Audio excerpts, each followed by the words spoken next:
You're listening to the Psychic Coffee Shop Podcast Network.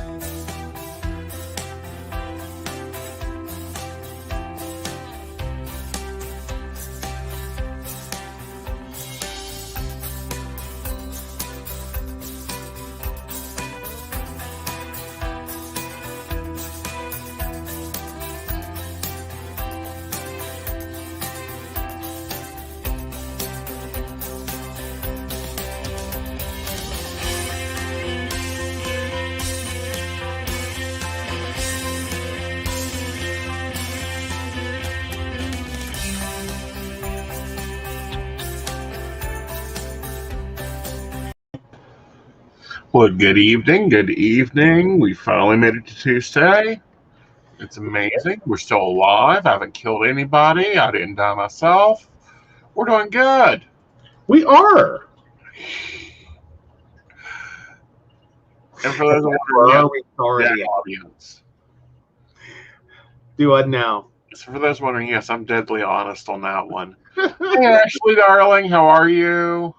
Hello, Ashley. My baristas. Hope you have your coffee cups high for tonight, because Lord knows I'm needing it. Mm-hmm. I'm pretty sure that's less coffee and more Kahlua. Yeah, I need Kahlua. I haven't had Kahlua in a long time, honey, and I want good shit straight from Hawaii. Don't be bringing me no mixed up Chinese crap. Aww. It's like my hopes were destroyed with Hawaiian rolls. Aww. You don't like Hawaiian rolls? I love Hawaiian rolls. The problem is they're not Hawaiian. Well, there you go. Well, Ashley's having a good week, apparently. Yeah. She is overjoyed. The good fortune I asked you about is still going. Good. Hi, Emily. Well, there you go. Well, Ashley's having a good week, apparently. I'm hearing an echo of me. Yes, there we go. I'm getting the sharing game on. I was just going to say the hole is deep. Because if it took that long to bounce back, I'm just saying. It's 30 seconds delayed. Fun. Hi, Shannon. So yeah. Well, you got the newsletter. The newsletter is not out yet. It's almost out. I've got to finish writing 2 articles. My editor needs to go in there and put in some pictures. And I need a cover. Hey, you know. So, guys, I'm sorry. It'll be just a little bit. Which, thankfully, this week slows down a bit. So I should actually be able to get that like this evening and or tomorrow. Mm-hmm. So, yeah. Yeah. We've been running a lot. Well, I've been running a lot. You've been home a lot and working your butt off here. And being sick. And yeah, that too. Yeah. Not COVID sick, thankfully, but no. Yeah, my stomach decided it wanted to divorce me. We are still debating on whether we would like to share custody of the intestines or not. I think that's currently working out to like you're going to become the deadbeat, half dead. Right. Basically. Yeah, I'm having my normal February meltdown. It happens every February now. It used to be in March. But I'm amazingly being able to rock on through it. Well, yes, you've done a lot. Yeah. You really have. Yeah. Of course, I had to flip up my planner system because, that wasn't working. Yeah, no. Well, and see, I thought you were going to do that back at Christmas, so I thought my Christmas gifting idea was going to be like, do the full size, because you want full-size happy planner. Mm-hmm. So that was where I was headed, like, on a Christmas plan. Uh-huh. And then you all of a sudden popped in and were like, no, I think I'm just going to stick with classic. I went, well, shit. No, it's more like waited for Christmas to come, hoping Santa would, magically deliver me. I know, but then if you hadn't said anything, Uh-huh. I mean, Girls, he still hasn't figured out how this works. I was good. I was on path. Like, I try. Oh, so yes, Mini Tank is back at school for 2 days per week. So far, his favorite thing about physical school is the cafeteria food and getting to have gym class again. He tolerates the reading lessons to get those highlights. Yep. All right, fair enough. Nice I'm guessing darling. I'm guessing his school up there has decent food. Most schools do. He's in elementary. The food is good.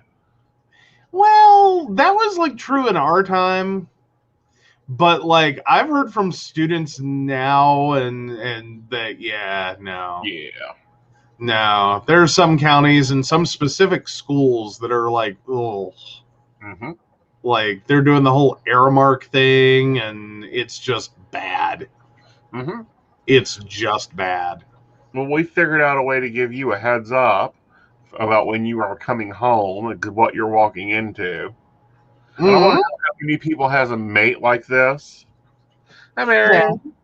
Welcome to the table. So tell them about your music experience coming home. Oh, yeah. That was fun. So, well, we got back a little ways up on that one, just a touch. But back up a little ways. So what has happened in the house is and we've gotten into this before. So her account is actually 2 accounts that are in a household. All right. Within each of those accounts, we can have sub-profiles. We occasionally forget to swap profiles around. So apparently, he was having a Tammy Wynette power moment, as best as that can be described. Some of y'all will get that, some of y'all won't. But he was having your friend. A power moment. Google's your friend. Dottie, we want details. Hello, Mary. Hi, Kathy. Back to the story. Oh, wow. Yeah, I definitely want to hear about that. So he apparently, like, I'm driving along, I'm listening to music, I'm enjoying my Spotify because, again, we have a household subscription with, well, multiple profiles, but one for each of us. Okay, the her was signed into my profile that he's in the kitchen talking to.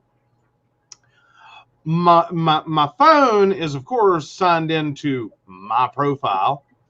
I am driving along, enjoying my Lady Gaga. And all of a sudden, my music stops. And I'm like, what is this? And so, I had to stop at a rest area. So I get back in the car and I restart my music. And next thing you know, I have country, old school country. And I'm like, that is not my Lady Gaga. But so many things make sense now. One, like what happened there and why my music went like a total opposite direction. But 2, why I've been noticing like weird things have been popping up in my For You. And I've been sitting there, and he does this to me on every account. Yes. And I point this out. He does this to me on every account we share. Yes. Like I'm about ready for my own independent Netflix, and he has his own independent Netflix, and like we have like separate TVs and internet service and all of it. Just because like I sign into Netflix and I see suggestions and I'm like, I know how this happened. Crime documentary, in a line. This is my suggestions. All I've got is like death, murder, and destruction. Death, murder, destruction. Death, murder, destruction. Death, murder, destruction. Ooh, something I actually would watch. Death, murder, destruction. Yeah, but back to the point of this talk. Oh, no. We're addressing Ashley real quick here. Oh, yes, it has multiple profiles. We know this. I've set them up. He figured out that you could tell her that you wanted to watch something, the fire, could do it that way. Could just tell her to start playing something. Yeah, he don't pay no attention. He on my profile. He's on his mama's profile. He's on his profile. It don't matter. She does it for me now. I don't have to hunt for the remote. I don't have to complain about the remote. I just tell her what I want to watch. She asks me which service I want, and I tell her to happen. Basically. Mm-hmm. Oh, fellow geek and techie. Yeah, we're there. Oh, yeah. Yeah, I was rocking out to my Lady Gaga. I was having a fun time. Uh-huh. Now, and then all of a sudden... Now, when you heard the old country come on your stream, you should have known what you were walking into when you came home. Should have been a clue. But it wasn't. Like, because until I hear otherwise, we're in Mercury in retrograde, and I'm just supposed to expect these things to happen. Mm-hmm. But no, and to correct you, Mary, no, not Stand By Your Man. That's not what I go for.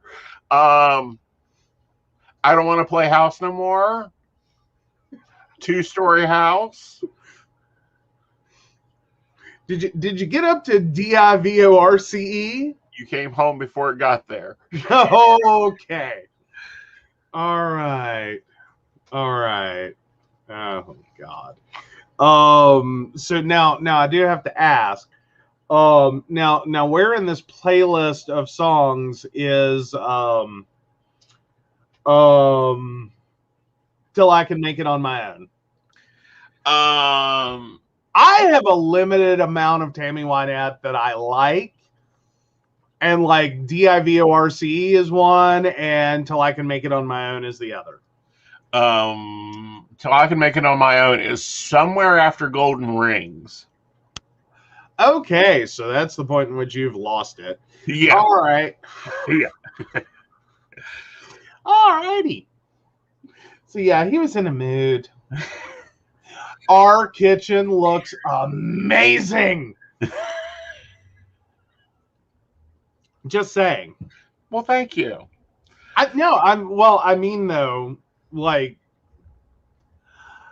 have toyed with the idea of just, every once in a while, like periodically, maybe once a week, just really tick you off.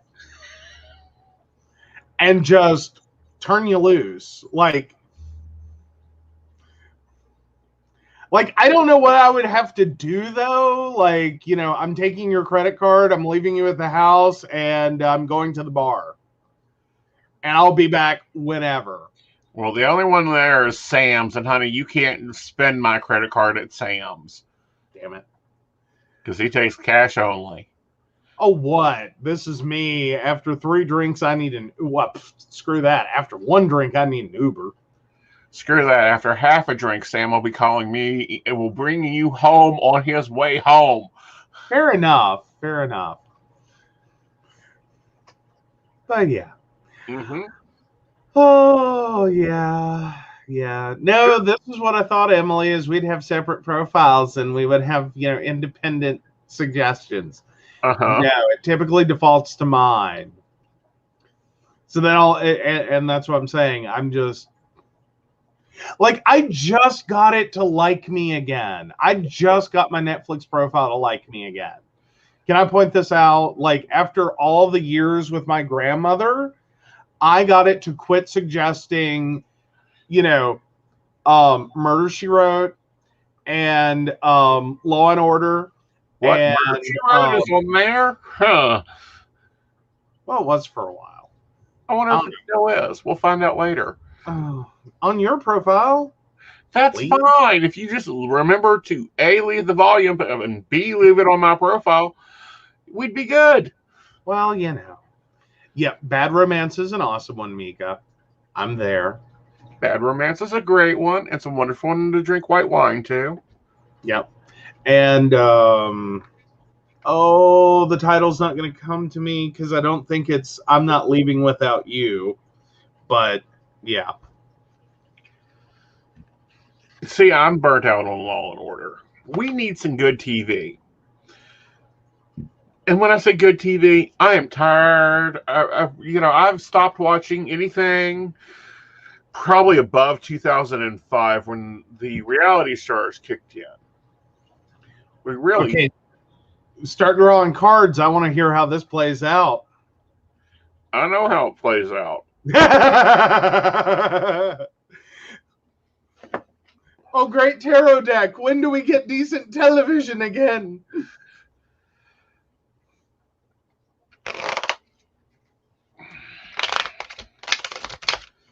Like, I had a long time I loved Law and Order, and then it's just like, what are we at? Like 25 years?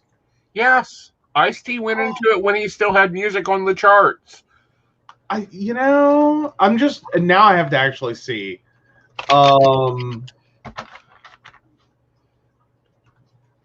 Like Law and Order SVU. 1999. Guys, we're 22 years in. Ooh. Actually, I think I'm going to give you what I get. Okay. First of all, we have the 5 of Cups. We are looking at what we do not have, so apparently we need to watch foreign TV. Of course, there's a lot of heartbreak going on in the TV world right now. We do have the Queen of Swords popping up here. I'd say Oprah. And the cards don't know when. So apparently OWN is going to be becoming more of a big brand. Ooh. Yeah. No, I will say there's a lot of foreign stuff that I've loved. There was a really good one. It's so messed up though. Like the storyline is just so weird. Like it twists and turns on itself, and it's just crazy. Oh gosh, I cannot think about it, or cannot think of it. Right. Well, and what we're seeing a lot of, and I'm sorry, Mary's right. BBC is taking off. It is doing great. And I saw your comment there, Dottie. I'd like to hear more about Psychic Crack because that would be interesting. Oh yeah. Dark is the name of the program. Mm-hmm. Yeah, Dark is amazing. It's it's a lot of reading subtitles. It's in German. And that's never a problem. I don't read subtitles. I can understand it. Okay, but I'm saying though, for others, before you jump in, Under the Lake was amazing. Mm-hmm. I keep waiting for the next on that one. Right. What was that? Haunting of Hill House? Oh yeah, that was good. And personally, whenever you're just wanting trash TV, I really enjoy Keeping Up Appearances. Or Shameless. Like you want to go real trash TV, down at the bottom of the dumpster. Shameless. No, we're talking about British TV that's good. No, I'm talking... Well, technically, this was originally a British series that got made into a U.S. series. Mm. Basically, it's a remake. But yeah, it's good. It makes more sense if there's a British version that they're basing the storyline off of. But it has William H. Macy. Mm-hmm. It's got to be good. And I agree. What has he done bad? Okay, now I got you for a comment, Dobby. I agree with you. Murder mystery / ghost shows are Psychic Crack, except for the ones that every place has a demon. Oh, that's fair. That drives me fucking crazy. Oh yeah. Well, and then there's the other thing is it's really annoying to watch Unsolved Mysteries with you. Yeah. To point this out. Like he has to be asleep for that to be on because otherwise I'm going to punch him. Like, stop telling me who actually did it or where the body is. Sorry, I have to keep my skills sharp. I know, but it's annoying. I know. Really effing annoying. Well, it was the one I watched today was like from '87. It was a computer program that just disappeared. And I'm like, would someone go find him in a damn desert? There you go. Oh, that one again. Yes. They still haven't found him. And that's the one you do every time. Every time. You cannot get like more than like 2 minutes into that one before you're like, he's in the desert. He's here. Please dig here. Why won't they? And it's like, honey, if the show was made in '87, they're not going to give you an update. Like, get over it. Uh-huh. There is not going to be a forward version of this. There is never going to be an update. Well, actually, there is on their website. You can also go in there and put tips in. Just FYI for those that are still, psychic phenomenist. Well, and meanwhile, I'm just sitting here going, that's got to be an annoying site to maintain. Like, it's got to be starting to feel a lot less like unsolved mysteries and more like solved mysteries. Right. Or, solved cases. It's really not a mystery. Get back. I would like to see America's Most Wanted brought back. Oh, apparently Cullen knows my experience. Uh-huh. Yeah. Or mine. Hey, what? He says, that Miss Rose acts the same to him, so it's got to be, him telling the story. Well, still, it's a moment for the others. Mm-hmm. Just saying, it's like going to the movies with someone who's already seen the movie.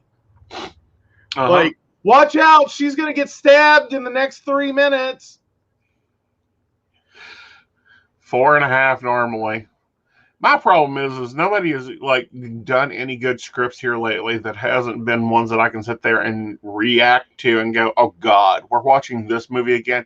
And they're like, no, it's brand new. We've never seen it. And I'm like, yes, we have. Of course, you had the same phenomena occur with a meme. Yeah, we no, we're not. No. So Zoom is now making the news. What is making the news? I'm sorry. Zoom Courtroom is making the news. The kitten! Yes! I saw this today. He had to inform the judge that it was the lawyer and he is not a cat on court record. Yeah, which brings up a very valid point that needs to be made to people. Hi, if you're going to use a computer that is not your own, 1. 2, that computer is used by a child ever. Please, before you go into a formal meeting, say as a lawyer, please make sure you have turned off backgrounds and filters on videos. Otherwise, you end up in a situation in which you are appearing before a judge as a kitten. A very cute and adorable kitten. Uh-huh. But a kitten. Uh-huh. Yeah. I sometimes I really do think there needs to be like a separate, like, maybe some of this stuff needs to be add-ons. As in, you can have a base Zoom install and you can have your nice corporate experience. And then there needs to be the playground. And it needs to have a big, bright, flashing, like, button. Mm-hmm.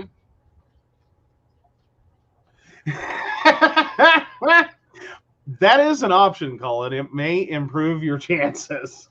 It might, especially if his court case is kind of crazy. They're not releasing what the court case was. That would have been nice to know. Actually, I saw in the article it was about contraband and contraband money leaving the United States. It was actually a very, like, formal case proceeding. Mm-hmm. Now, what Gary is the next lawyer, because you know that the lawyers want to keep making news. The next lawyer will probably go in as Bernie Sanders. Fair. Fair. I don't know. Either that or as a baby. Like, have they added a filter yet for the dancing baby? Not yet. We're talking about bringing things back from the 90s. Tell me about it. The dancing baby from Ally McBeal. Come on, you guys got to remember. Like, don't make me feel old. We won't.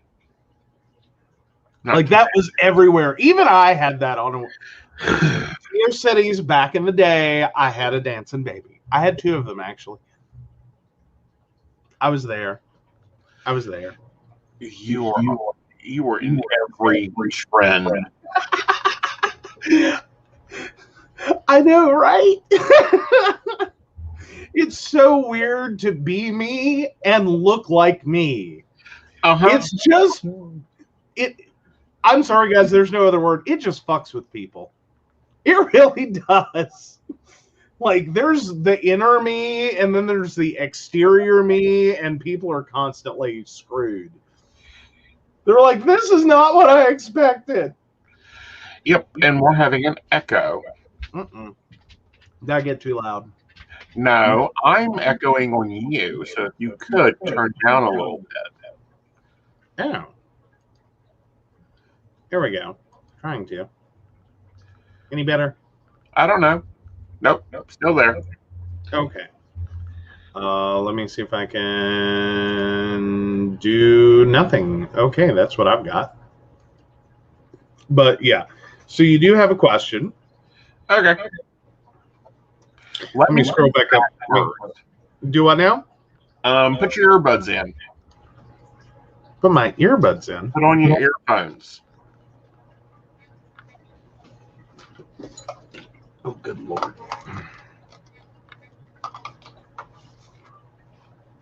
This will take a hot second. Oh, good God. Sorry, guys. Yes, we have technical things we have to work out as we do things. Okay, how are we there? You sound amazing. How do I sound? You sound fine. Okay. I just changed up my mic. It's the inline one. Okay. I wasn't sure how that was going to work out. That worked out fine, apparently. We no longer have an echo. Yay! Good deal, good deal. Very All good. right, I'll try to move carefully. Put your headphones and you'll be able to move much easily. Do what now? Take your headphones off. Turn them around to where the cord is going down the other side of your head. Oh, fair enough, fair enough. All right. There we go. Everyone happy now? I think. Oh, interesting experiences, I swear. So yeah, I was just getting caught up and making sure we didn't miss anyone else. Oh, and Emily enjoyed The Mandalorian. I haven't seen that. That's on Disney Plus, and I can't bring myself to pay another $20. Yeah, having a mini tank would help with that. Like, that's when you have to have the Disney Plus. Like, that's just baby crack. Yeah. Now I am looking at what was it? Magellan. Okay. Yeah. Very nifty. Yeah. Let me know when you're ready. Let's hit Mary's question. All right. So Mary, 11/28/57, JLB got upset with me. Lady Autumn is losing weight, and the alpha male is putting bad energy into her flat. Stanford, I want you again with a job.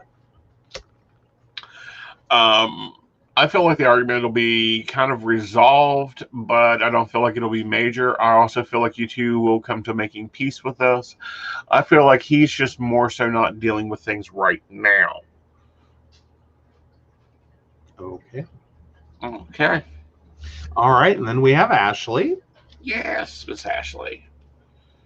Let me know when you're ready. Okay.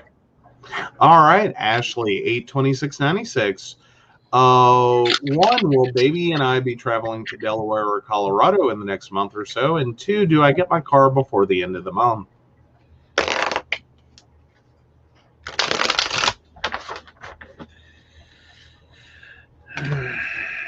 looking at it, I'd say you're going to Delaware, and I do feel you get your car, but I'm going to warn you with your car, make sure they go through it real well and wait till the end of the month.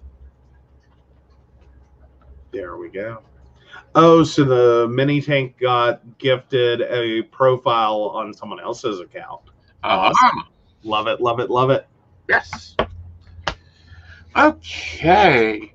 So we're going to do some more news hot takes. Oh, goody. Let you choose them. I'll do the carding of them. Oh, I'm sorry. Do we have a list? No. No? What? Google News and BBC News and Durham. Go for it. Oh my God, I got to do things. Yes, we've got to work. Oh, so let's see where we are at in the world today. I'm starting with BBC. Oh, yeah, so impeachment trial. How's that turning out? All right. That's a big one on everyone's mind.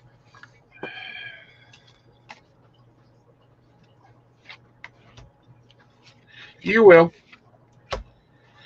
All right, so of course we have championing along. We also are seeing the Three of Pentacles, so there's a lot of handling going with money and finances. They need to look at where the money went, how they get funding. And then, of course, we have the Eight of Cups falling out, so people are walking away from it. So, yes, the impeachment goes ahead. We got that vote for that today. And we have, Biden over here trying to be the diplomat. We do have the rescuer popping in there and trying to champion off. And then we have justice. Things are returned to balance. Now, we'll warn what I feel over the political situation. We are now going to start seeing who is actually for the country and who is actually for their wallets. It'll be interesting how things occur. Be watching your lovely senators. Some of them, like Capito, which I really wish I was in her district so that I could vote against her. But pay attention to this one. Oh, yes. Yeah. Alrighty. So can I just point out how much of BBC right now, like BBC News, is just like American story, American story, American story, American story? Are you on BBC USA or are you on BBC Co? Oh, that's a good point. Let me see what I did. Oh, I did .com. Yeah. Okay, fair enough. Got it now. I had a moment. Oh, well, sorry. You had me on, like, short notice. Oh, but yeah. Oh, so a thing I do want to go look at real quick, because our local station has taken to this new thing of, like, feeds are going live for, like, developing stories for other networks. Mm-hmm. And so they're just literally taking the live feed, not the full, like, production value, like, content package, but an actual just straight feed, and dumping it to their Facebook. That's WCHS is doing that. And they've done that twice this week. The first one was Pittsburgh and the Chamber of Commerce building that burned down, and then and chopper feed, and then another chopper feed today out of KARE, and I believe that was Minnesota, with a clinic shooting. And I'm trying to figure out, like, the clinic shooting thing. Right. Because I'm like, I of course, I'm just looking at the feed, and it was kind of, it had no sound. Right.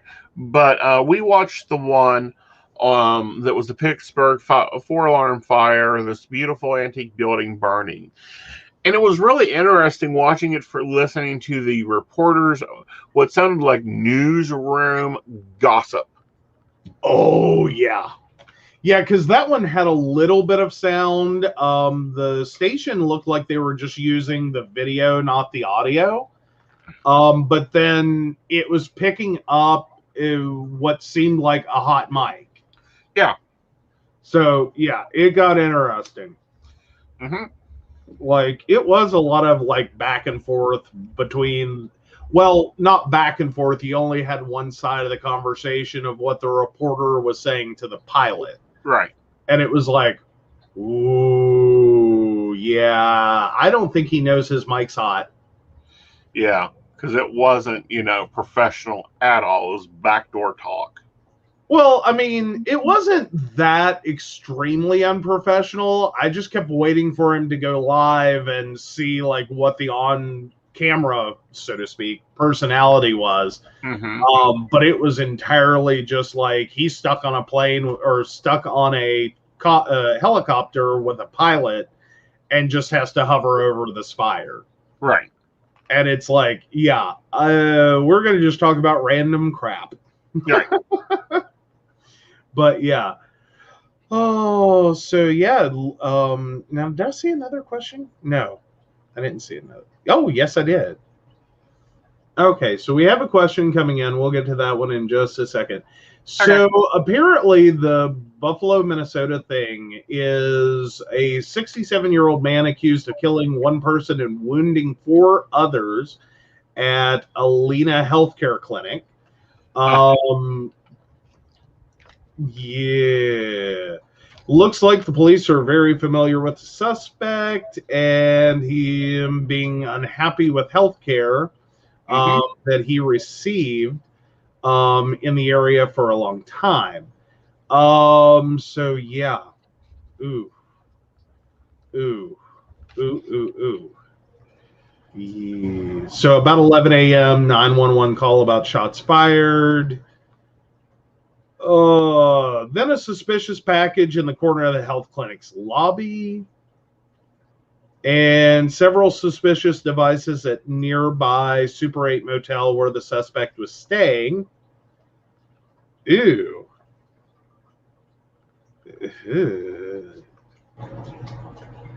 Oh yeah, this story just like keeps going. Mm-hmm.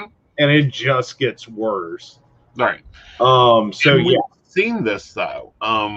This one could almost be called, because we have on this show talked about the poor health care that these clinics have. We've talked about some of the struggles. You're even going through this with another case. They keep moving the carrot. Yeah. Well, with that one, I'm not sure that the doctors. I don't think the doctor's being a jerk on that one. I think it was literally one of those things. The care plan shifted. Like either he didn't realize something, or it wasn't supposed to have taken this long. And a lot of this person's care started back in the summer. And I think maybe the doctor was thinking like the trend line on COVID was going, down. And then, of course, life happened for this person and a bunch of other things occurred in the midst of all this. So I think they were originally looking towards the end of last year, not this far into this year, to be talking like, what they were going to, like the next visit and everything. So, yeah, I think it just kind of spiraled a little. Sprawled a little. I think it spiraled a little, but we've seen this with the diagnosis. They've always played games with RA. They play games with everything else. So, and it's like, here comes another, and literally I said to you, so they move the cookie again.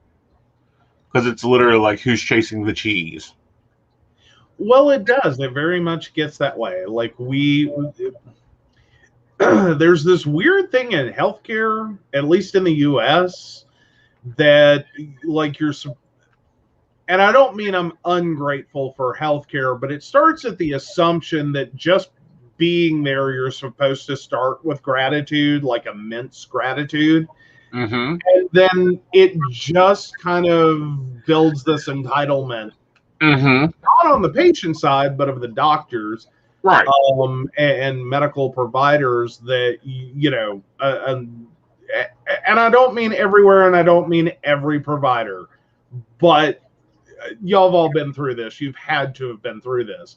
that there's a lot of providers in healthcare that are just kind of like, oh, no, see, like, you should be grateful that you even get to see me.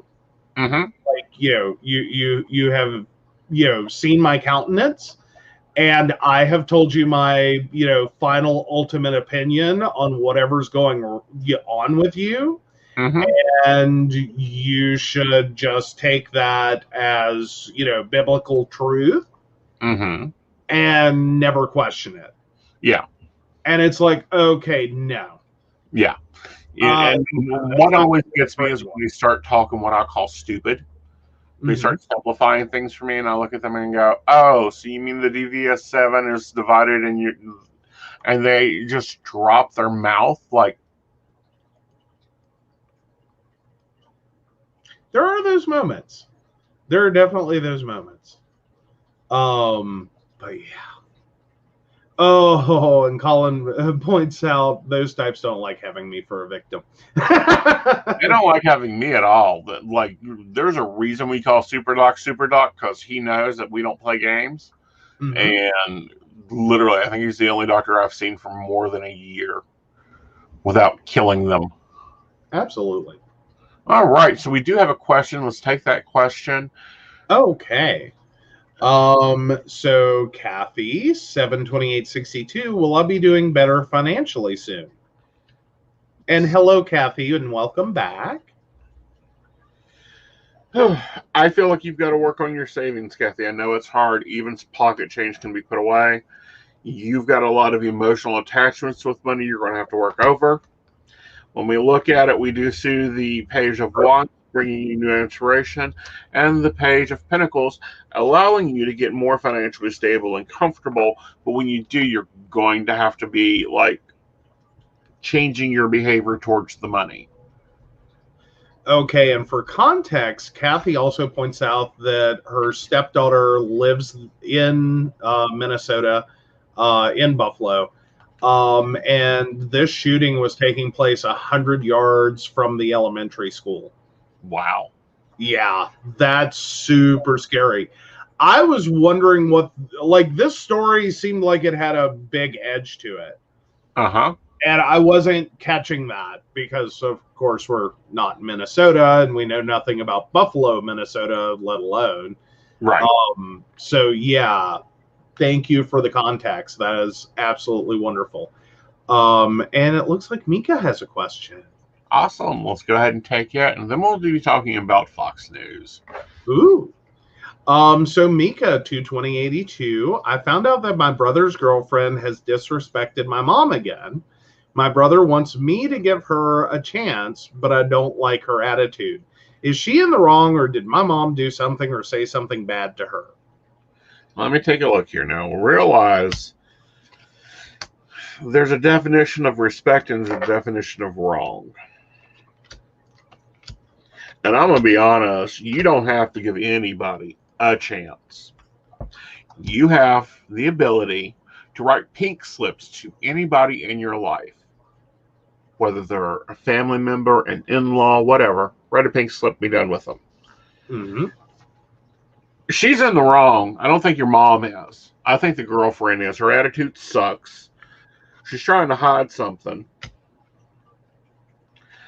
They go together like oil and water, the mom and the girlfriend. I mean, so that's going to be a continual battle. But I feel like Mama can hold her own. Looking at the 10 of Cups here, and the Magician, something will come out in this mix. But do you have to make peace with her? No. You don't even have to tolerate her. Alrighty. So, yeah. So anyway, Fox News is in a $2.8 billion lawsuit. Cannot happen to a better network. It cannot happen to a better network. Of course, we've talked about this, but this one gets interesting. They ask for a dismissal. Now, this is the normal game. You get a lawsuit placed against you. First, you fight jurisdiction, then you ask for it to be dismissed because it's not a real lawsuit. Mm-hmm. But Smartastics is, going after them and has loaded it up. Do we hope they win? Yes, we do. Because this was just ridiculous. They were making up facts and stories. And see, this will bring back, in my opinion, and looking at the cards, a more peaceful situation with the news, and we won't be having such stupidity going on there. Absolutely. Yeah. I don't know. Fox News, like, don't get me wrong, I am happy they are finally getting their comeuppance, but like, I start to wonder, does it even matter anymore? Like, they've been in business and they have been skewing reality for so many years at this point. Does it even matter? Right. I think it does. I think we need to hold these people accountable. When you start putting out false news, fake news, bad news, it is definitely required to be pulled in and being like, Now, we saw this. Betty Davis sued, no, was it Betty Davis? Who sued the tabloids? Like the first one to sue it. Oh, now that I don't know offhand. Yeah, one of them, I think it was Betty Davis, sued the tabloids. May have been, or someone else sued the tabloids to rein them back in. Was that Katharine Hepburn? Katharine Hepburn, yes. There we go.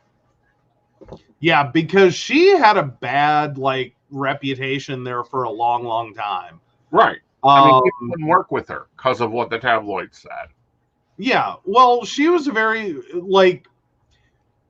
there's kind of two versions or two sides of it. Is her perspective was she was a very private person.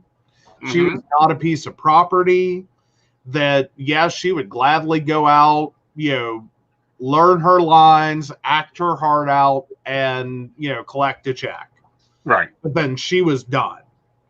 She did not do interviews. She did not want people showing up at her house. She did not want to deal with fans.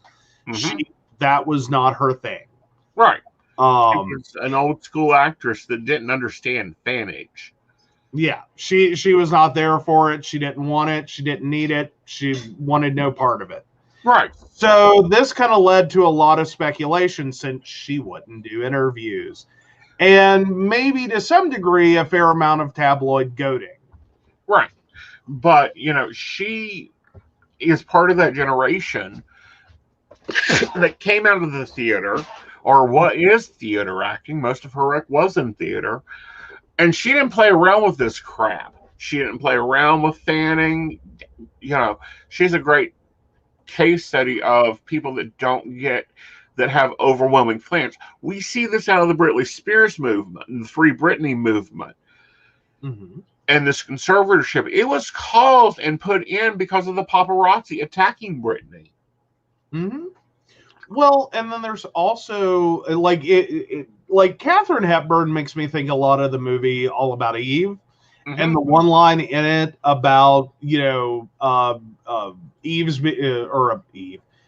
Margot Channing is being is discussing fans, and they're like she says they're nobody's fans. They're never indoors long enough to see a play. They're autograph fiends. Right. And, for the era that movie was made, yeah, it's a very, kind of big deal thing. Sorry about that, guys. That's okay. I forget to mute sometimes. But, and things that are important here, and, for those that don't know, Britney has been under a very weird conservatorship for a number of years to her father. And that was an abusive relationship to begin with. Now he just has the courts backing him. Luckily, now there's a new person that's the conservator of the person. They're slowly working him out of the business. And that's what Britney's trying to do. I'll be honest, looking at her estate, I'd probably even get a conservator for it. $60 million worth of assets, we'd need a conservator. Well, yeah, and then there's the fact that, Britney, there's also that weird period of Britney Spears. Like, when things got a little like, is she having a public meltdown? Well, when 20 people are storming you and your brand new baby with flashing cameras, I'm not sure I wouldn't start like shooting them, much less running and locking yourself into a bathroom. But no, they've not released her from the conservatorship. Brittany will probably never be released from the estate conservatorship. And that's just the smart thing to do for Brittany. The personal conservatorship, they have removed her father from it, and there is another care conservator that is handling that as a temporary one that will probably become permanent. But we have to face a few facts here. Brittany hit big when she was, 14, 15? Like, no, not even that. Like, young. So she never had to deal with or was allowed to deal with a lot of things we do in normal life. Well, and more so not allowed to deal with it in private. Right. And I get that. And like, my point wasn't like to drag her down. No. My point was, there was that moment in which I think everyone was kind of having that same reaction. Like, is she about to publicly explode? Right. Like, was she Charlie Sheening before Charlie Sheening, winning was a thing? Was she about to go totally off the rails? Like, had all of this just built up and built up and built up and hit a point in which it's like, no, she can't deal with this anymore. This is so beyond. Right. So yeah, and Mouse House was her beginning. Yeah. She came out of Mouse House, and then, she started making a lot of music at 16. She was when her first album hit the charts of adult music. But even when she was on like Star Search, some of those questions, I was watching some stuff on this earlier today, and I am like, this is terrible. Asking a 13-year-old, do you have a boyfriend? And then I think to myself, I get those questions all the time. I get questions like, so what's your wife think about you being a psychic counselor? Like, both of them are very happy with it. And that confuses them.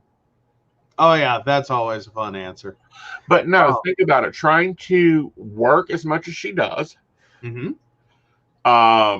which she does do a lot of work. She is a mother of 2. She has a major career. And then for her business, she's got real estate investments. She's got property management. It is better to let a company deal with it. Like, that is a point when an estate gets in. Business owners get to the point, then it's like, no, it's hard to hire somebody to do that. Well, and it's also important to have the right people doing that, because otherwise you end up into the what was his name? Oh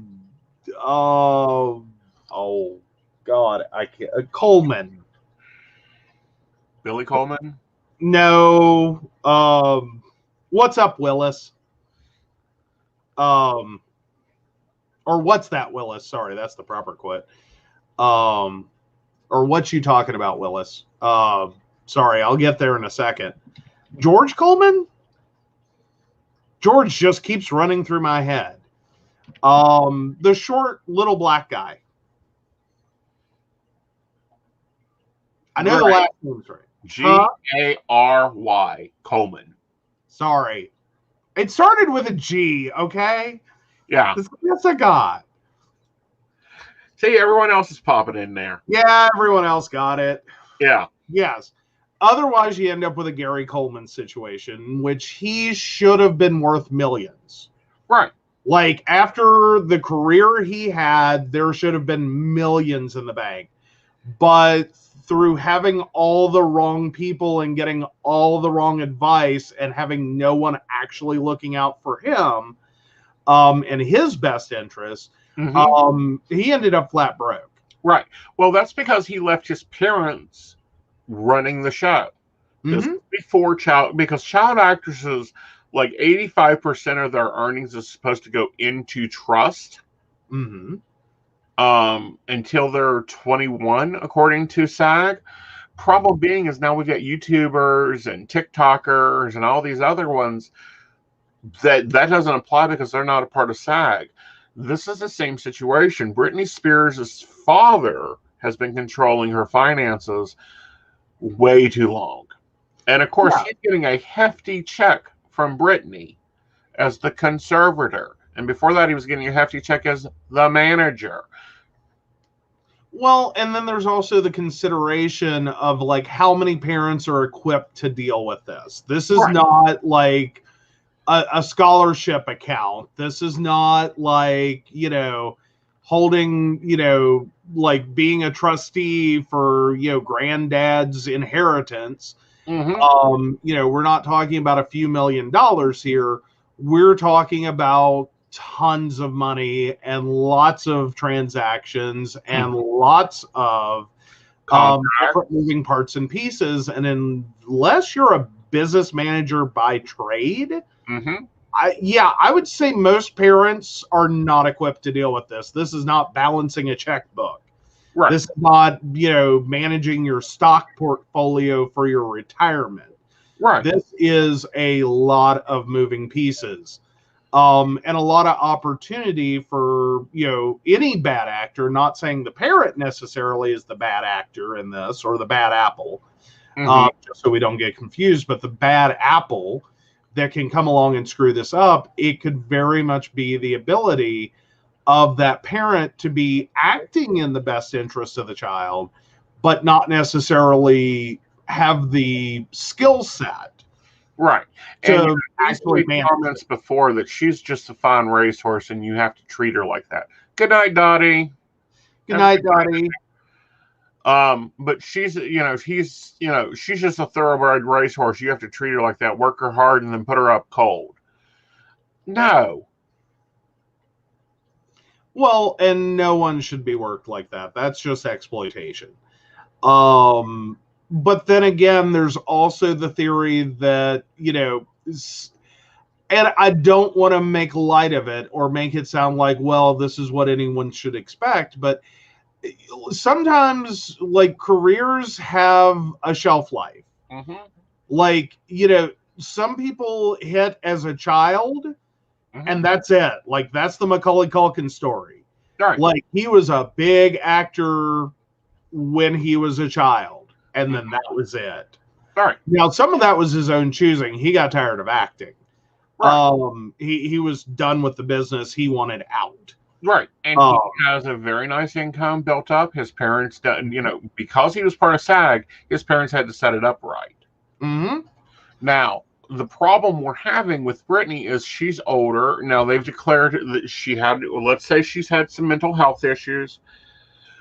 This conservatorship, in my opinion, should have been done over and over a long time ago. The father shouldn't have been in there because he already had a bad relationship with Britney to begin with. He was already off the scene. Matter of fact, she made a statement in an interview when the parents got divorced the first time around, not the second, the first time around, that it was the best thing that ever happened in her life because mom and dad don't get along. Why in the world would you let dad run things? The court documents that came out today, it looks like the mother is trying to get through and get it into a part of this process. Yeah, and Ashley is saying she thought Zendaya was going to be like that, and then I saw the Mary and Malcolm preview on Netflix. Well, and then Mary points out so was Shirley Temple in that Macaulay Culkin thing. But what my point is, or what I was trying to specifically say is some people are one-hit wonders. Some of them have like a 2-year career, like they hit at the right moment. And then you have Cher's, which, fuck it, Cher could do a whole nother tour right now. Like Cher, like dead Cher. You could just prop her up on stage and she could do another tour. She's one I think they will turn into a hologram. Like seriously. I'm serious. I think they will turn her into a hologram like they have done. What is her name? Whitney Houston. But I'm just saying, that like you could just prop her up. Like her career, it's sort of like she works for a few years and then takes a really long vacation until like her finances are screwed, and then she does another tour, and then or launches another aspect of her career like acting. Right. And then she does that, and like she builds her finances back up, and then she takes a really long vacation. Well, like I don't think the goodbye tour is the goodbye tour. No, I think she'll come back out, but we got to look at a few things there. Why Cher has had to do some of this. Some of it was to get her music back. Like she had, like everyone talks about Taylor Swift and the whole, fighting and then now just re-recording her masters. No. Cher had to go, and that was like Taylor Swift's contracts look like a gold mine comparative to some of Cher's earlier contracts. And she had to go out and work and pay and to build up millions of dollars to go and buy the rights to even sing some of her music from Sonny and Cher. Had to go and work to be able to get that back because Sonny had sold it off to who knows whom. What's really surprising is like Sony owns so much freaking music.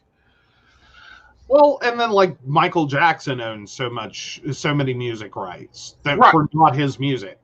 This he had foresight to buy the Beatles music when nobody wanted it. I think he paid $0.25 on the track. Yeah, well, but it was at a time no one was really thinking of this. Right. That like this whole like residuals, who cares? It was like mineral rights in West Virginia. It's like, fine, you want some magical thing that may or may not exist under my property? Sure. You're going to pay me a few $1,000s? Sure.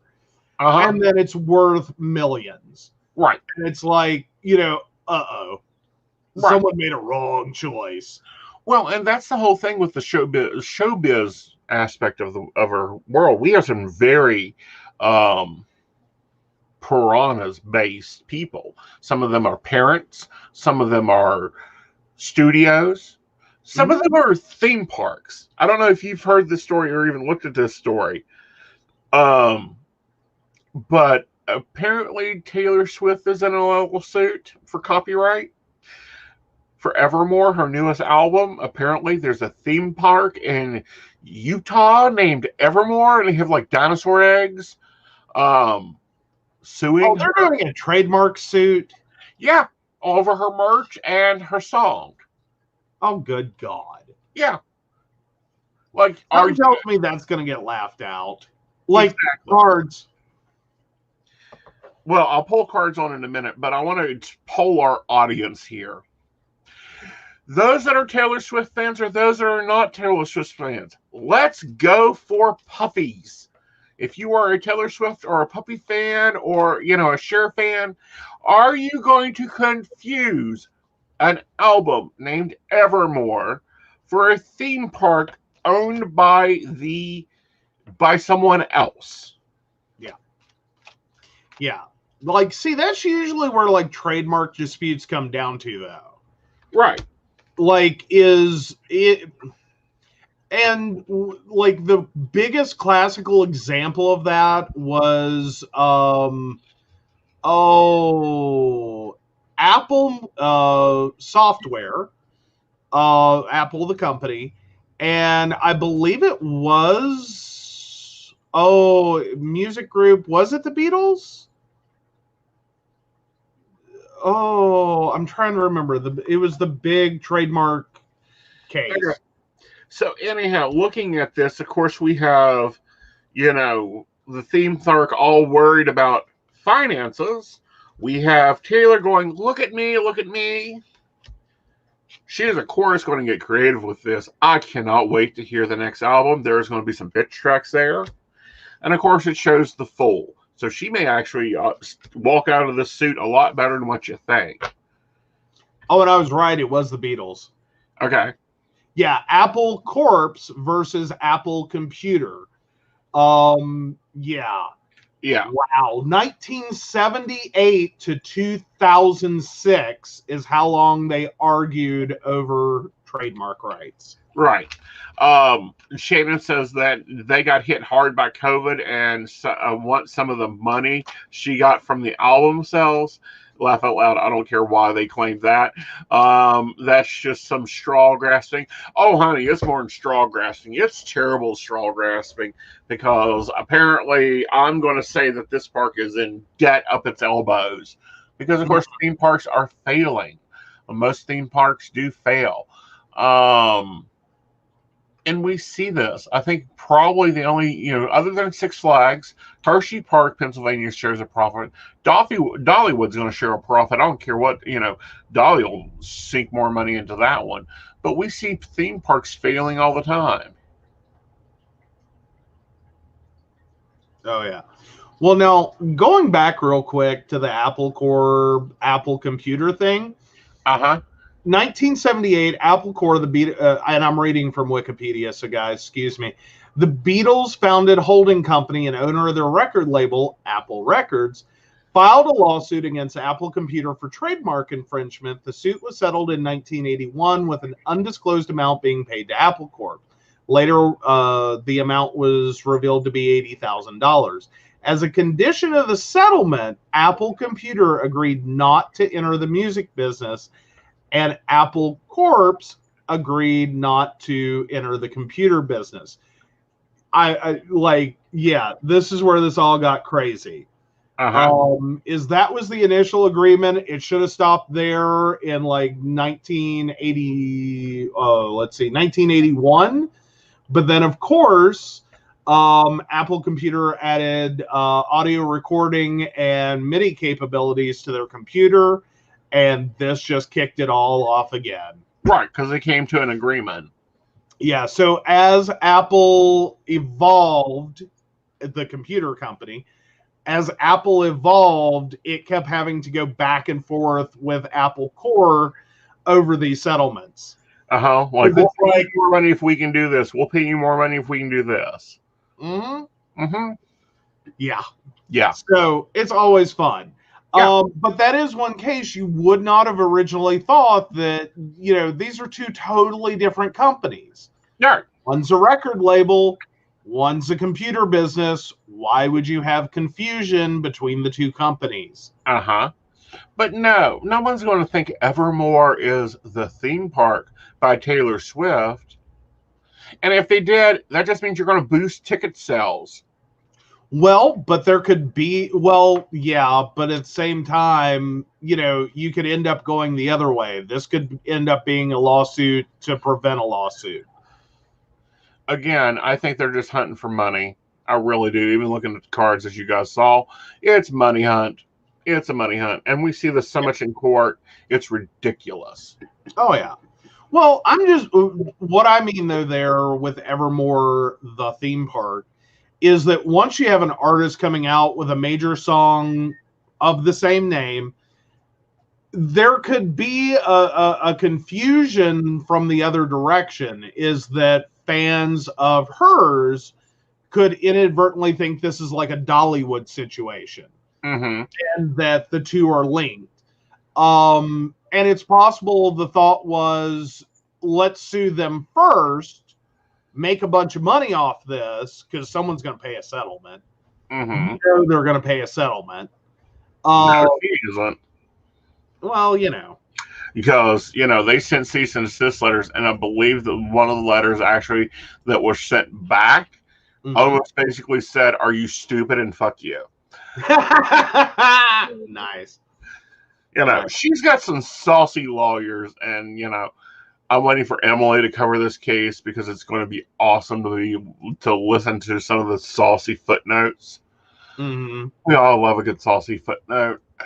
Yeah. Now I want to hear a little more from Mary. Sounds like the Scottish handoff between Apple and Apple Music. I want to hear some more about that. I haven't heard that one. So feel free, drop that in, Mary. Yeah. But also, when we look at a few different things going on, of course, we have the impeachment trials, which we are going to talk a little bit as they happen, but it's kind of like, no, we saw you do it. Grand Cheeto isn't appearing. Yeah. And then we have all the like fallout of insurrectionists. Like, so what people know him more as is the guy wearing the fur and the horns. Yeah. Yeah, he basically is like, so a month in jail has really led him to reevaluate his life, and he's really sorry about his choices. Mm-hmm.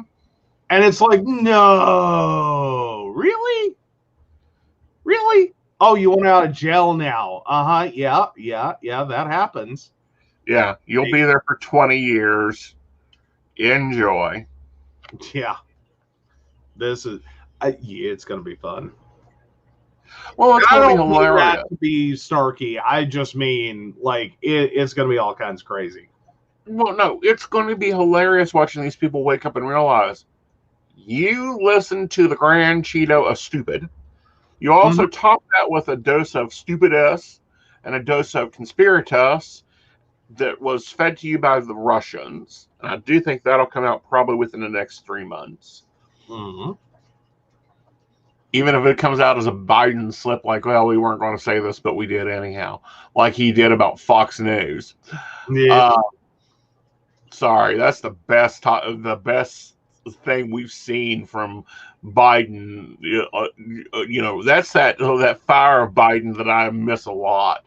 Oh yeah, but no, this is a lot of people that talk a good game about law and order and consequences for actions, and like literally, how much have we heard the words? Like commit stupid crimes, win stupid prizes, or play stupid games, win stupid prizes. Mm-hmm. And then January 6th occurred, and all these people are like, why am I winning stupid prizes? Follow the bouncy ball, dude. Yeah. Like, you've been talking this, you should understand it best. Like, no one should have to explain this to you. Well, not only that, but no one should have to, break this down for them. And I think that we really need very quickly, we really need some deprogrammers. Y'all guys need to get on this. If you're looking for a business, get into deprogramming. Here's the important part about it. Because we've got a lot of cult people that are coming out of cults, and we're going to start having emotional issues to deal with. Mm-hmm. Oh, yeah, there's going to be a lot of that. And yeah, Shannon, they want consequences for other people, not themselves. And let's point out that means people who are not white. Like, I'm just calling it out, that's where this group of people are at. Mm-hmm. This is racism. It's outright racism. This is, if you want to understand white privilege, because you're sitting there going, I don't understand white privilege, this is what white privilege leads you to do, is think that you do the same thing, you should not face the same consequences. Or that you can sit there and keep calling for, harsher punishments and, minimum mandatory sentences and et cetera, et cetera, et cetera. And you're just exempt from that. That you should be able to show up, say you're sorry, and that you've learned from your mistakes, and like go home. Mm-hmm. While you send someone else for doing something similar or something not even the same to prison for like decades. Right. Like, hi. That's pretty much it in a nutshell. Like, if you're not getting it, that's what it looks like, is you're not getting it. That should be equal. Mm-hmm. Like, one group of people should not suffer more while another group of people suffers so much less. Like, it's not that hard to follow. Hi, welcome to white privilege. This is how it works. Right. And we do have a heartwarming story that I find very amazing. Ooh, we have happy news. Like, what happened to 2021 and decided not to take after 2020? See your inbox. Oh, your messenger box. Ooh, we have happy news. I like happy news. Aww. Oh, that is happy news. Yeah, Yes. yeah, I'm down for this one. Go for it. Okay. So a French nun who is Europe's oldest person has survived COVID-19 just days before her 117th birthday. Congratulations. Lucille Randon, who took the name of Sister Andre in 1944. Tested positive for coronavirus on January 16th, but didn't develop any symptoms. She didn't even realize she had it. She isolated separately from the other residents of her retirement home in Toulon. Oh, bless her heart. She is blind and uses a wheelchair. Uh-huh. Oh. Oh. That's pretty awesome. She's going to mark the occasion with a small group of residents than usual. She has been very lucky, David Tervel, spokesman of the St. Catherine Lorraine Retirement Home, said. He told Van Mieran newspaper, she didn't ask me about her health, but about her habits. For example, she wanted to know if a meal or bedtime schedule would be changed. She showed no fear to the disease. On the other hand, she was very concerned about the other residents. Yes. Which is flippin' awesome. Uh-huh. Oh, that's really cool. We see a lot of French people living forever. Mm-hmm. She's not the only one that's over 100 and that is for France. Like her and another woman keep battling it, and it's kind of interesting. And here's the interesting part of it: she's a nun. She's an old school nun. Like you guys, I'll share this in the barista's room. She still wears a habit. She still dresses in blue and white to her order. The other one smokes a pack of cigarettes a day, drinks 2 bottles of wine a day, and continues to be like, no, the only thing you got to do is swear off men and you'll live forever. Mm-hmm. Well, and then you have like Olivia de Havilland, 104 when she died. Mm-hmm. 1916 to 2020. Like she just literally passed away last year. Right. Yeah. I mean, yeah, there's what is in the water? I think it's the lifestyle. I really, really do. Oh, yeah. Yeah. But, yeah. Oh, but a good story. Like the story. Love the story. I think everyone, we need some things. Right. Now, also something we're seeing in the British Isles, which I'm finding very interesting, is they're now going, okay, first of all, the continent has been locked down, locked the island down, said no more of you. Nobody's coming in, no one's going out, everyone stay home. You can come out and get groceries. You can come out and go to the hospital, the health systems, but otherwise stay the hell home. Mm-hmm. We're sending you money. Get over it. Lords and commons are writing checks. Deal with it. Now they're sending health workers door to door. Imagine that. To test you for COVID. And then once they get done testing you for COVID on a rapid test, if you come back negative, they're giving you your vaccine. Awesome. Why is it that the British have this in order? I don't know. Maybe because in the U.S. we're waiting for a private industry, cough, cough, Amazon, cough, cough, to come in and salvage this for like trillions of dollars. Well, that's a high possibility, but they're also not playing games. Another place that isn't playing games is Canada. Mm-hmm. Canada, we covered a story about a pastor refusing not to have service, so he had, services. Mm-hmm. Yeah, he's been fined $5,000 for each service he had. Mm-hmm. Britain, you get fined £250 if you're caught out without a mask. Like they've got this into an understanding. Yeah. Well, and Mary's right on the nose. Is our healthcare is 98% profit minded. Right. Like there's very little that is actual like charitable care, and even of that, it's usually coupled with a severely discriminatory church setting that is, you know, anti this, anti that, anti these other things. Typically when you see it, that's what it's gonna be. Right. And that covers a lot of the charities that we have in the U.S. that deal with vulnerable populations. Right.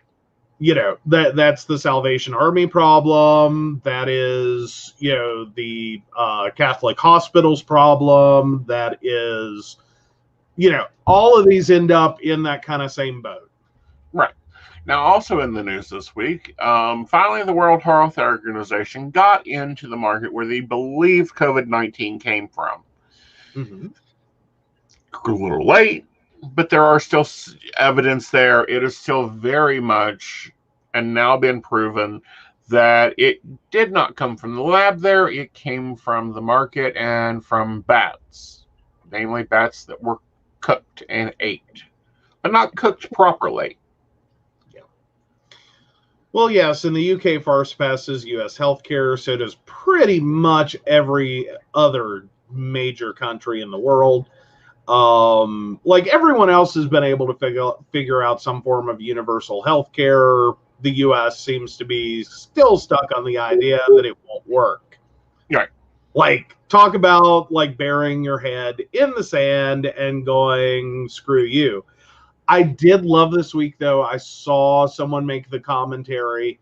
Don't know who it was. Sorry, guys. I should have saved that one. But was making the commentary that, you know, everyone wants to talk about universal healthcare and, you know, other countries that have this and point out that, you know, it leads to long wait times.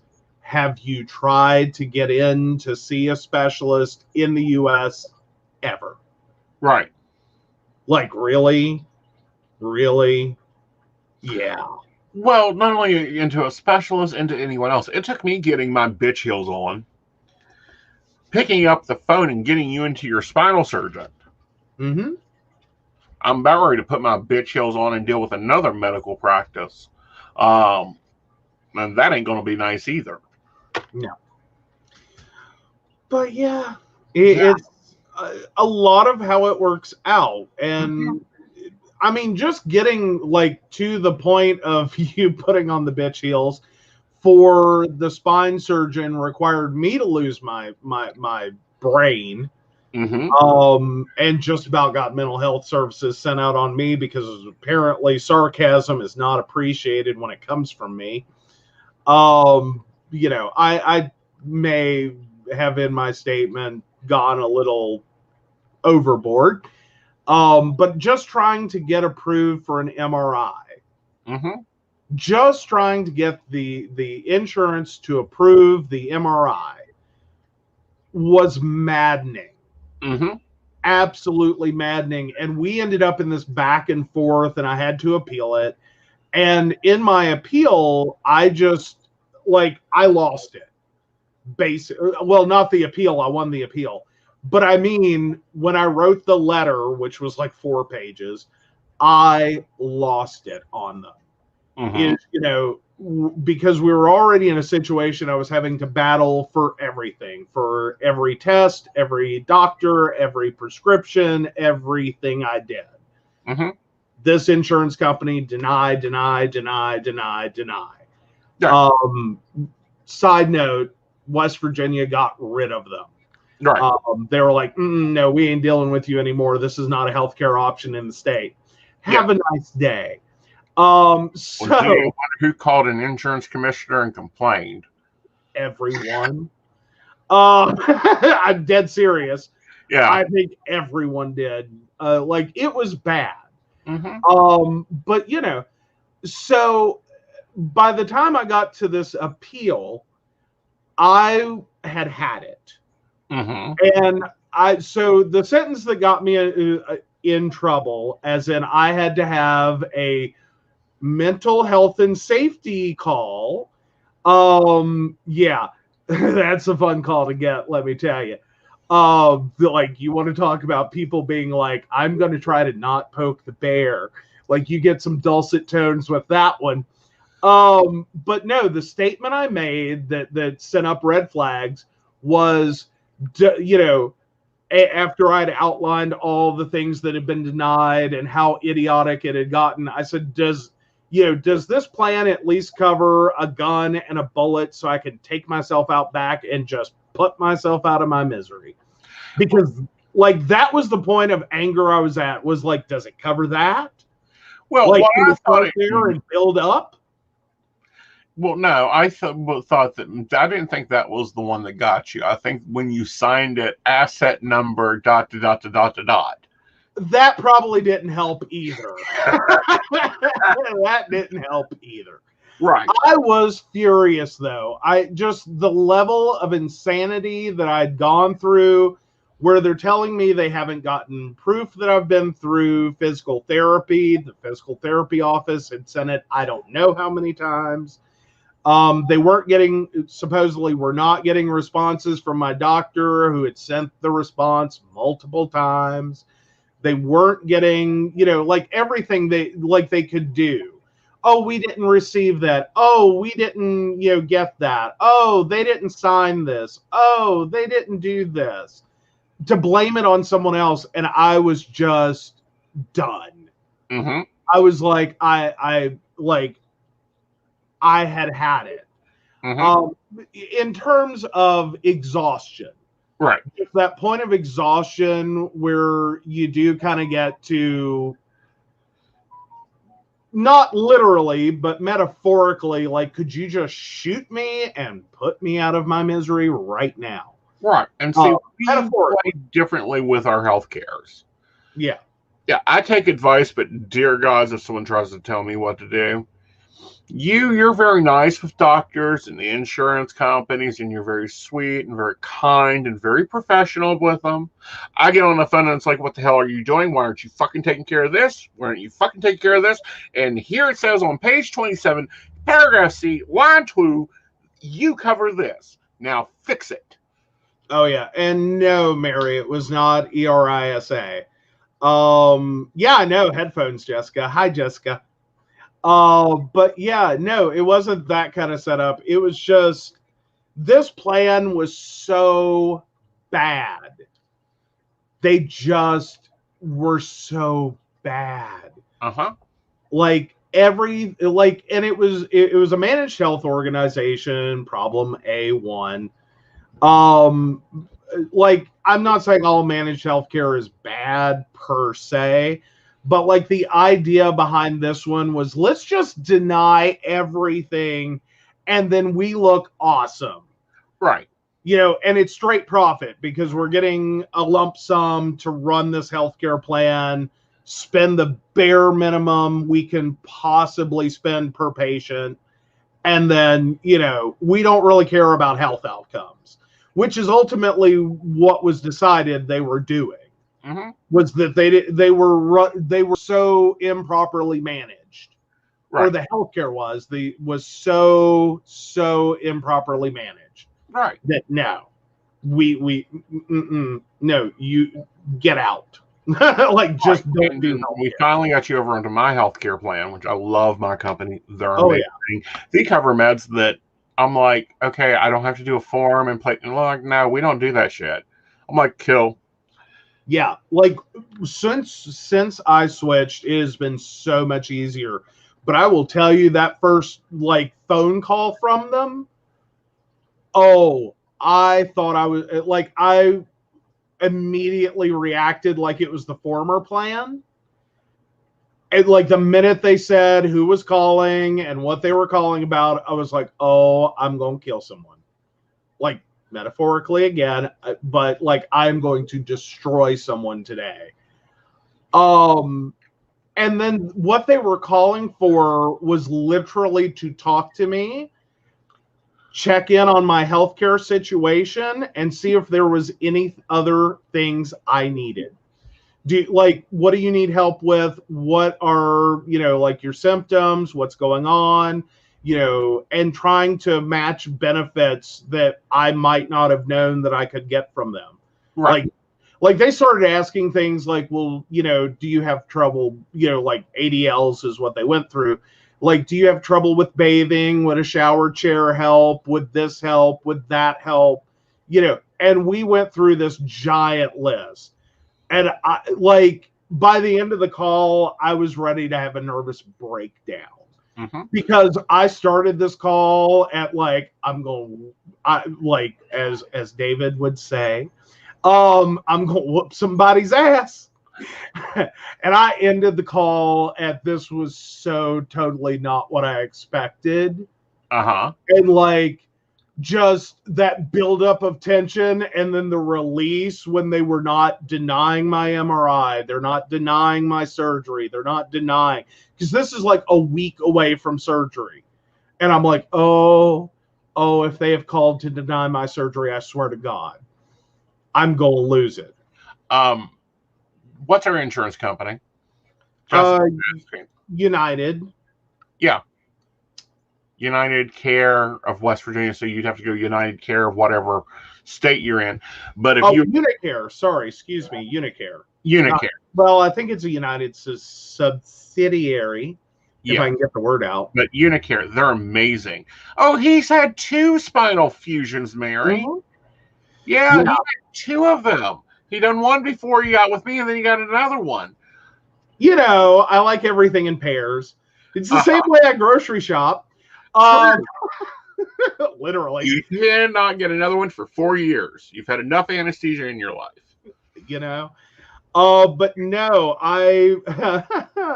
so back in, oh my God, 2012, I think, 2013, I had my first spinal fusion due to a ruptured disc, was doing cervical C5-6. And everything was fine. The surgery went swimmingly. I was literally driving a car a week after. Probably shouldn't have been, but I was okay. I wasn't on pain meds. I felt amazing. That first surgery was in, out, done, instant relief. Everything was better. Total nightmare trying to get the payment because I was having to work charity care at the time to get it paid for. And then turned around, and so that's while I'm taking care of my grandmother. And then a year after my grandmother died? Yeah. Almost a year. We are literally sitting in a restaurant. We are having a conversation. I turned my head and cleared my throat. Not even a real cough, just to clear my throat. I had lightning bolts down both legs. And then I had this persistent leg pain thing go on. Mm-hmm. It was like cold water, and it still is, like cold water being poured on my leg, which started the conversation. Went in, they thought it was a nerve impingement on my leg in the front. And then did the physical therapy, and they're like, that is so not your problem. And I'm like, that is so not his problem. Right. So then, of course, I go back to my doctor and start explaining all my symptoms, and happen to mention, they, of course, asked, are you having any other symptoms? I said, yeah, I keep having this weird thing with my fingers, on my left hand, I'm really numb, and I'm getting really keyboard clumsy with them. It's been weird. And so that's when they were like, okay, so that has nothing to do with the lower back problem you obviously have. We need a full MRI. That started the MRI drama. Mm-hmm. And then that came back, and we had literally just gone to Bridge Day in West Virginia, and then turned around and went to the state fair. So let me set the scene for this. Is we're at Bridge Day, and I literally started thinking, I want to jump. because they have the bungee jump thing. And I'm like, I really want to do that. I really, or it's not bungee, it's the parasail thing. Yeah. But anyway, the bridge jump. I want to do that. And I was like, no, it's a long line and everything else will be here all night. So then we turn around, we go to the state fair, spent the whole day there, roller coasters, all these things, just for me to go to my appointment. And they're like, so we got your MRI results. You are literally a whiplash accident away from permanent total paralysis. And I went, oh, so I shouldn't be jumping off bridges or riding roller coasters. And this woman is looking at me like, are you mentally defective? Should I be talking to him? Like, because obviously you have some. No, she didn't want to talk to me. Yeah, really. I didn't like her. She was a sloppy nurse. But I'm having the moment. I just went and almost jumped off a bridge and then went to the state fair and rode roller coasters. Yeah. Had a great time. I rode one and I'm like, I can't do anymore. Go enjoy. Oh, yeah. But I'm having a great time. Like we did the spinner thing. Yeah. And I'm riding roller coasters. I'm doing all the stuff, my head rolling all around. And I literally at any moment could have ended up becoming totally paralyzed. Right. And I'm like, oh, God. Yeah. And that's the realization I'm having in the doctor's office while she's talking to me. It's influencing my questions. So I've had a C5-6 and a C6-7 fusion. Mm-hmm. At this point in my life. And this last one, the doctor got cocky. Yes, he did. He got very cocky. I want to take you to Florida and have you checked out down there. But that's just me. Fair. Yeah, because I liked him. But no, we have a very different approach to medicine. We also have, because I don't think doctors are gods. I see them as housekeepers. They can either do what I need them to do or I will replace them. And I'm getting you to that point. Well, yeah, and it's taking a while because I need to explain a concept here for like the skinny folk. I've been a big person ever since I was 5. Like I was a 100-pound kindergarten student. So picture that. I was a chubby little monkey. And yeah, big boy. So I have, since I was 5, gotten fat healthcare, which is different from skinny healthcare. It's totally different concept. And in fat healthcare, you just get really excited when a doctor like looks at you and talks to you, and the first words out of their mouth are not, well, that'll go away if you diet, lose weight, exercise, and eat less. And like, that's the answer to everything. Like, you could literally go in bleeding with like your head half hanging off and they'd be like, you should diet and exercise and lose some weight and you'll feel better. Mm-hmm. Like, yeah, that's fat health care. Is everything is because you're fat. Everything literally ever is because you're fat. That's fat health care. And then there's skinny healthcare where you're actually allowed to have problems that are, medically diagnosable, treatable conditions. So I just got excited, or I get excited every time a doctor doesn't start there in the conversation. Mm-hmm. And I think they're amazing. Right. But, me, on the other hand, I've worked in medical too long. I used to have doctors, I called up and said, you're signing an order in the morning. I've wrote it for you. And they'd be like, okay, what did I order? Trazodol. Get over it. Well, there you go. Yeah. But that's way different experiences of healthcare is mm-hmm. working in healthcare, working alongside doctors. Oh yeah, it's absurd. Like, okay, for 1 second, we're going to deviate, go on a detour here. Yep. My literal worst healthcare experience was in college. and I'm going to be putting some information out there with this one. I had a potential exposure to HIV. And I did what any good little gay boy who gets told, hi, I just tested positive. You might want to go get checked out because we did things together that could have caused a transmission. And I go to the student health center and I try to explain this to the healthcare provider pretty much the way I just did. Oh no, this is the early 2000s. This is like 2002, 2003, somewhere in there. And I'm on this college campus.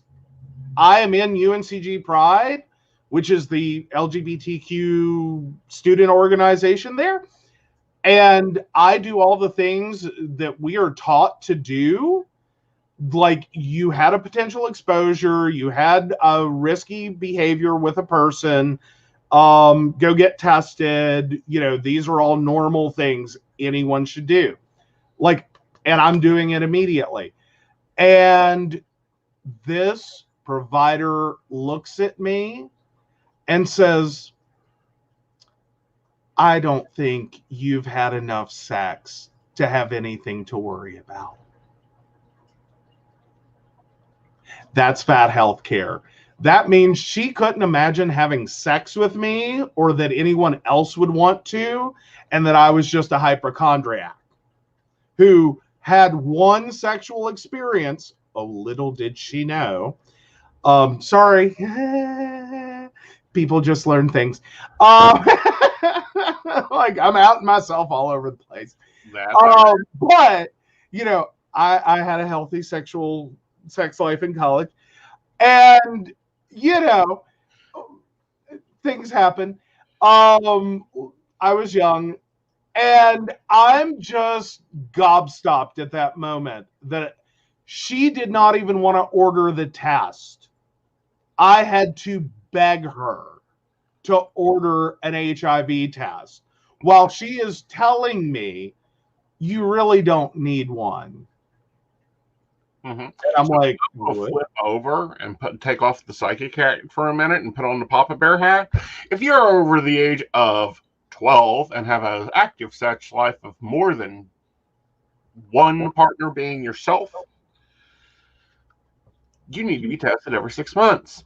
This is standard procedure. Well, it's standard care. Right. And especially within the gay community. We tell people this, I did everything. We were literally, we worked with people from the same healthcare center to get the right information, to make sure we were telling students the right thing, that we are teaching young adults how to manage their health, right. Sexual health especially, but health in general. We worked to create a program of information. I followed it to the letter, and I, in that organization, hit someone who was like, oh yeah, but you're fat. And I saw it on her face, and I'm like, oh. Yeah. And I was I couldn't even process that to get angry at the time. I was just so humiliated and demoralized, and no one trains you how to deal with that moment. There is nothing for that. No. Oh yeah, the nerve of her. Yeah, there is. I want to see another provider. Yeah. All you need to say, if your provider refuses it, you order a new provider. And Colin, this is my stance on blood donorship. Enjoy that privilege. Apparently to her, everything. Yep. To me, I'm just sitting here you're a healthcare provider. You cannot be this stupid. But at the same time, I just wanted to crawl away and eat my feelings. Literally, I was at that point. Right. All right, guys. Just a note of housekeeping. apparently, in today's times, and just social media note, the daily guides will start coming out on story form only, or TikTok or YouTube short, because that's what YouTube likes. The high quality ones you guys have been seeing the past few days that I've posted them apparently doesn't work real well, because there's only like 4 or 5 views being had. But if I upload it as a short off a cell phone video, it gets 130 of them. Big difference. Big difference. So we were going to be doing shorts, but also I am Aeson Knight on all the socials. Feel free to follow me. It is the same username everywhere. Yes. And then there's Mountaineer Pagan Nexus. Yes, talk about Mountaineer Pagan Nexus real quick. Well, I'll let you take that one away, because that's your baby. Like, I'm just the facilitator of the baby. Like, I'm babysitting. Yes, so Mountaineer Pagan Nexus started out as a Facebook group because we're looking at the loss and the silencing of a lot of pagan voices. I have moved it to a private website. You can have friends there. You can talk and associate with people there. You can post your events. You can list your clergy status. We're looking at opening one that's also covering small businesses and a listing there. And, you know, it's a user-driven content creator site to bring us back to what was at one time WitchVox. So if you were in the Appalachian, West Virginia area and you're pagan, feel free to go visit mountaineerpagannexus.com, sign up for a profile, and come join the groups. Mm-hmm. And he's not kidding, Jessica. Every new thing that launches, he just doesn't even care if it has anything commercial potential, whatever. He goes ahead and gets a username. Yep. Just to keep anyone else from getting it and like having that moment with it. Yep. Like, he's not kidding. No. He is literally Aeson Knight everywhere. Even if it's a dead account, it's still there. Yep. I still have a Vine account as Aeson Knight. Musically, when it incorporated TikTok, my account moved over. Any social media other than Twitter, I do have the Aeson Knight one, but the one I actively use is Aeson K, because I also get varices of my names to make sure that my brand stays my brand. Mm-hmm. Mm-hmm. Absolutely. And that's just from years of experience in the business that he has seen, like, people take a popular username from one, like, say, network to another network, especially on the psychic side, and try to piggyback off of someone else's success, and then they're maybe not as good. Mm-hmm. Or so not. You end up, typically. So, and then that becomes a problem, is that you have a really good reputation over here and a really crap one over here, and it's just bad. Yep. Here's an example. A certain network that sounds like you're asking a question right now posted a user with my username. It was the first cease and desist I had to have sent out, going, oh, no. You take that whatever operator you have there and make them get a new name, because that's mine. Mm-hmm. Absolutely. But so Vanna should take it away now? Sure, Vanna, take it away. Let's run with it. All right. We want to thank our Patreon supporters, our lovely baristas, Beverly Walker, Mika G, Kathy, Mary Winfield, Brenda Bryant, Ashley Gist, and the Crystal Lotus Shop. If you'd like to learn more about us or how to become a Patreon member, please visit PCSPnetwork.com. And have a great evening. Follow me on the socials. Be looking and letting me know what you want to do. Baristas, we will be having a monthly meeting, probably. It'll probably be right after my astrology class. We'll work it out so that we can get down and see what you guys are liking about the new stuff, or if we need to change it some more. All right, y'all. Talk to you later. Bye. Bye.